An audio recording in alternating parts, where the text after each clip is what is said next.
All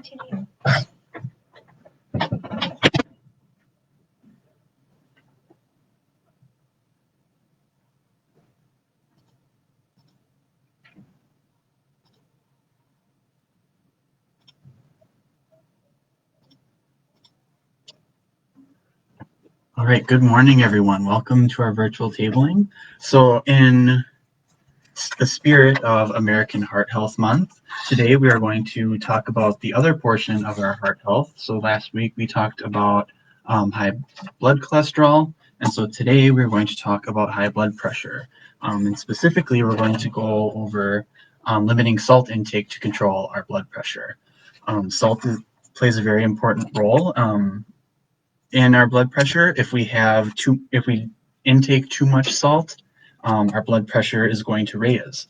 And so controlling the amount of salt that we eat is a great way to control our blood pressure.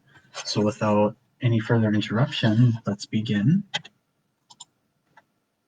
So what exactly is high blood pressure? So high blood pressure or hypertension, that's when the force of the blood pushing against the walls of, well, let me back up a little bit. So blood pressure is the force of blood pushing against the walls of your arteries. And so if you have high blood pressure, that means that the force pushing against those walls is higher than it should be. Blood pressure is measured in two different numbers. It has the systolic, which is the top number. And what the systolic is that's the pressure when the artery of the heart is beating. And then you have the bottom number, or the diastolic, and that is the pressure in the artery when the heart is at rest. And so high blood pressure is defined as having a systolic pressure of 130 and a diastolic pressure of 80 or higher, with the systolic being 130 plus. And so why exactly is this bad? So one of the problems with high blood pressure is that people don't often experience symptoms. So why exactly is having high blood pressure a bad thing then? Well, high blood pressure can cause the walls of the arteries to flake, and what this can do is this can allow cholesterol to build up on the artery walls easier. So as cholesterol is floating through your blood, if you have these flakes that are coming off the artery walls, cholesterol can easily get caught on those flakes, and then it can start to build up. And even high blood pressure can also cause smaller arteries to burst, leading to aneurysms or hemorrhagic strokes, which means the brain is, the artery is just kind of bleeding, as opposed to keeping the blood in the artery. And so who exactly has high blood pressure? So the American Heart Association estimates that about half of people over half of people over age 20 have high blood pressure. And again, a lot of people don't experience any symptoms, and so it's often dubbed the silent killer, because by the time you experience something, it's a little too late, which is why it's important to have your blood pressure regularly screened, especially when you go to see your primary care provider. And so that once you notice that you have high blood pressure, that you can start to make lifestyle changes to begin to control it, and that way you limit the amount of damage that your high blood pressure is doing to your body.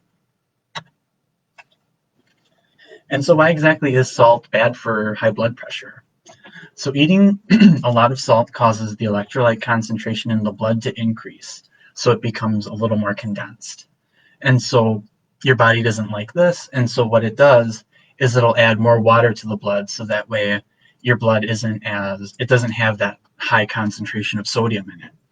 And because your body's adding in all this extra water, and you're not necessarily increasing the amount that your arteries can handle, you're increasing the pressure that's in your arteries. And so that's why you have high blood pressure, is because your body's putting all this water to kind of get rid of the sodium concentration. And so that's why salt isn't, that's why a high salt intake can increase your blood pressure. So how exactly can you limit salt? So one important thing is to read your food labels.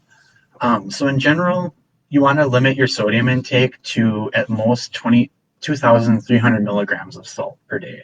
and that's actually about the amount of a teaspoon of salt. However, a lot of Americans eat on average 3,400 milligrams per day.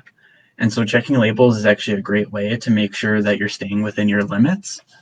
So if we look at these nutrition labels, about halfway down we have sodium. And so if we compare these two labels right here, for pretzels, we have 600 milligrams per serving in this bag of pretzels. And that's about, 25% of your daily value of sodium.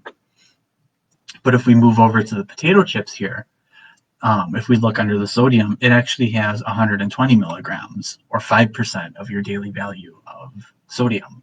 So if you're making, a decision based on, how much sodium you want, you'll definitely want to go with these potato chips here because they have far less sodium than the pretzels on the other side. Another tip you can try is washing your canned food with water. So washing your canned vegetables and tuna can actually reduce the sodium content by up to 40%. And the big problem with canned food is that it does have a lot of preservatives, which a lot of those preservatives are salt, in order to help extend the shelf life of those canned foods. However, if you're able to wash them, like in a colander or something like that, then you can remove a lot of the sodium, a good chunk of the sodium from those foods. Another tip for you is to buy, fresh meats, fruits, and vegetables. So again, often processed foods can contain a lot of salt in them from the preservatives to sort of extend the shelf life. However, buying fresh fruits, vegetables, and meats, they have very little, if any, sodium in them. And so cooking fresh food is, obviously a great way to kind of limit your sodium. And then avoiding restaurants and processed foods. So a lot of restaurants, they'll use more salt to season their foods. One, because salt does bring out the flavors in different seasonings, but it's also because we like salty things. And restaurants, they're more focused on the experience of having a good restaurant experience, and so they might liberally add salt.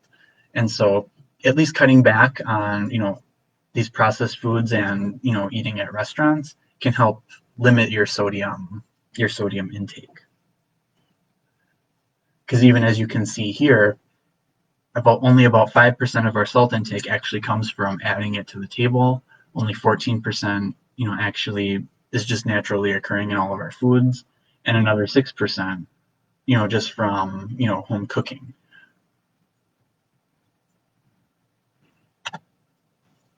And then cooking with spices in place of salt. So spices are a great way to cut back on salt. There's a whole plethora of spices you can choose from, and a lot of spices work very well together. So you can even get creative in what kind of seasoning mixes that you want to try.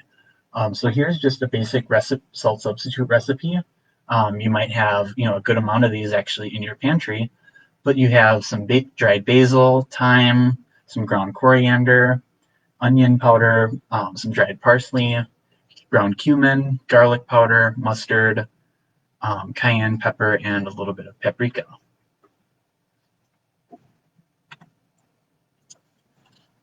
And so that is all that I have for you today. As always, let us know if you have any questions regarding high blood pressure, high blood cholesterol, or even prediabetes. You can send us an email also at healthpromotion@click.net. And I also invite you to join us on the 11th, where we will be doing a low sodium cooking demonstration for you guys. So thank you so much, and we will see you again soon.